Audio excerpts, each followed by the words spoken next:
Shooting आहे ती मी सगळं. ते नाही म्हणत. तुम्ही जर म्हणत होतात ना मला फोटोचं तर मी बराबर त्याला फोटो सुद्धा लावून द्यायला नसता ते सुद्धा. तुम्ही आधी सारा घोटाळा केला. सरळ बसा सरळ बसा करा. खाली बसा.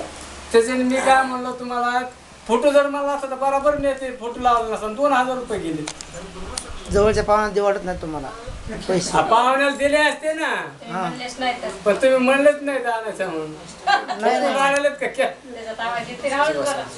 नाही येत आहेत फोटो काढला. पण मी जर आलो असतो कॅमेरा काढला मग आता नाही मी जर आलो असतो तुम्हाला पैसे दिले असते का? पैसे दिले असते. पैसे दिले असते. अहो पण व्यवहार नाही ना. मी सगळं फुकट लाखावर फुकट फोटो काढत लोकांचे. यांचं अहो, काय? पण तसं तुम्ही म्हणले नाही ना मला. तुम्ही आदल्या दिवशी येत नाही म्हणलं आम्ही येऊ त्याच्या संग. तर ते पुन्हा तरी आणायचं नाही येताना तरी. येताना घेऊन आला असता तर मग नसतं का हे झालं. लग्नाला टावेल घालते ना तिथून पुढे तरी काढायची ना. नाही लग्नाच्या त्याला टायमाला जिम्मेदार त्याला जिम्मेदार ही आहे. लग्नाच्या टायमाला आले ते लग्न सापड ते मुश्किल आहे. त्याला जिम्मेदार ही आहे. ती काय म्हणली कुठं तोंड घेऊन चालतात म्हणजे कॅमेरा घेऊन लोकांचे नाही. फोटो काढायचे. मला कळली ती. घेतलं होतं ते भारी. हा तेव्हा तर आणलंच होतं तुम्हाला फोटो काढायला हा. घेतला होता. हा मग हे चांगलं राहिलं असतं.